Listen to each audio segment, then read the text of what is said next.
Qual foi a porta que Deus abriu e não deixou ninguém fechar? É isso que eu vou compartilhar com vocês hoje. A todos vocês podem entrar, sintam-se em casa, sejam muito bem-vindos. No ano 2000, mais ou menos isso, eu morava em Salvador e atracou um navio no porto que rodava o mundo fazendo evangelismo. Eu fiquei simplesmente fascinada. Nesse navio tinham pessoas de várias nacionalidades, mas o idioma oficial era o inglês. Ele seguia um itinerário que passava por vários países, por vários portos, até mais de um porto no mesmo país. E em cada porto que ele atracava, ele fazia trabalho de evangelismo junto com as igrejas locais, como fazia trabalho também no próprio navio, quando as pessoas iam conhecer o navio. Que foi nesse momento que eu conheci, que eu fiquei encantada. Como eu fiquei muito entusiasmada, eu coloquei diante de Deus dessa possibilidade de largar meu emprego e ingressar nesse navio. Só que para ingressar no navio, primeiro você precisava passar por uma escola transcultural. Era uma escola que ficava em São José dos Campos, no interior de São Paulo. Essa escola ela fazia preparação de inglês e fazia uma preparação para ingresso no navio ou para alguma outra missão que a pessoa desejasse. E tinha uma duração de 6 meses. Era uma casa mista que tinha homens e mulheres e tinha os organizadores que tomavam conta da casa. Além da professora de inglês, que na verdade todas as aulas a gente tinha lá na própria casa. Só que assim, ao final desses 6 meses, eu entendi que não era exatamente isso que Deus queria para mim, essa questão de eu ir para o navio. Eu entendi que assim, o navio só foi uma ponte para eu chegar nessa escola. Aí eu voltei para Salvador, fui convidada para ser secretária do pastor, conforme eu mencionei no episódio 18, o pastor que o Senhor levantou para me dar a base do Evangelho. E aí você pode perguntar, sim, jesuíta, e o que é que isso tem a ver com porta que Deus abre e ninguém fecha? Vou te explicar agora. Quando eu saí dessa empresa grande, que ficava lá perto de Salvador, essa que consolidou a minha carreira profissional, que eu já mencionei em vários episódios, meu gestor da época, ele fez de tudo para que um colega meu assumisse minhas atividades, mas por N motivos ele não conseguiu absorver. Quando eu voltei ao final desse 1 ano que eu fiquei fora, os 6 meses em São José dos Campos e mais os 6 meses trabalhando com o pastor, eu entendi que era o momento de eu voltar para a empresa.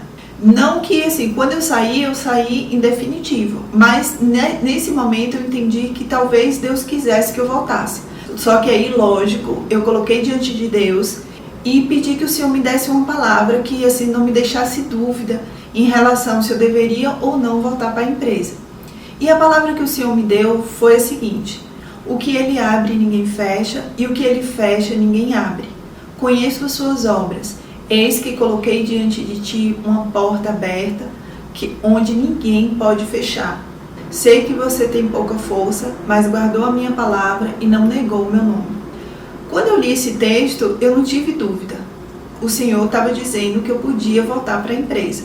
Como minha irmã trabalhava lá, eu pedi para ela perguntar para o meu gestor se a minha vaga ainda estava disponível. E aí minha irmã disse que ele ficou super empolgado e que com certeza estava me esperando. E aí no dia seguinte eu voltei e retomei minhas atividades normais. O que eu aprendo com isso?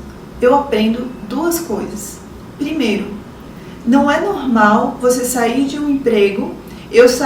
Não saí dizendo que eu ia voltar, eu saí em definitivo. Tinha uma pessoa para ficar no meu lugar e a pessoa simplesmente não conseguia assumir. Fora isso, eles poderiam ter contratado uma pessoa de fora para ficar no meu lugar. Sabe quando a empresa tem um plano e vai dando errado e ela não consegue concluir esse plano? Foi exatamente isso que aconteceu. Ou seja, Jesus não permitiu que ocupasse a minha vaga. Porque a porta que o Senhor abre, absolutamente ninguém pode fechar. Às vezes a gente vê empresas que têm gerentes, diretores, coordenadores e a gente acha que tudo que eles quiserem que aconteça, vai acontecer. E não é bem assim.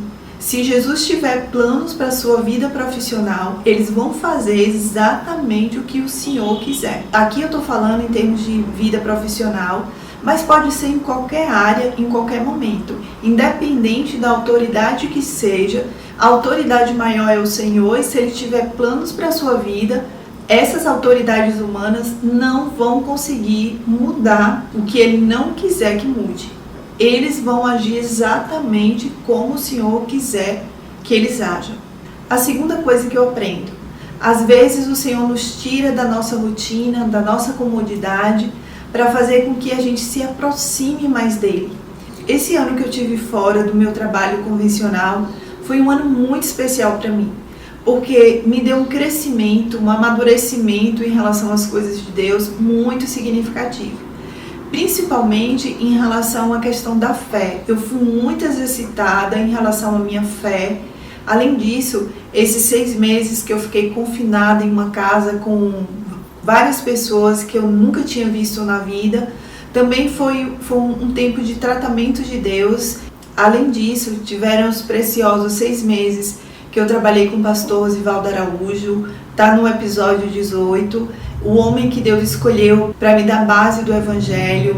Foi um ano maravilhoso para mim, porque foi um ano de aprendizado, foi um ano de fortalecimento do meu relacionamento com Deus. E tanto isso é verdade que anos depois eu me deparei com a situação que eu tive que decidir se eu aceitava a contratação da empresa ou não. Conforme eu mencionei no episódio 17, vale muito a pena assistir. E naquele momento foi uma provação da minha fé muito forte. Nesse ano que eu tive fora, eu fui tratada por Deus principalmente em relação à minha fé. E esse tratamento foi fundamental na decisão acertada que eu tive nesse momento tão decisivo da minha vida. E nesse momento eu estava preparada. É isso que eu queria compartilhar com vocês hoje. Espero que tenha valido a pena gastar os seus preciosos minutos aqui comigo. Se o canal tem agregado algo à sua vida, se inscreva. Se o conteúdo foi proveitoso, dê um like, compartilhe, comente. Um cheiro para todos vocês e até o próximo vídeo.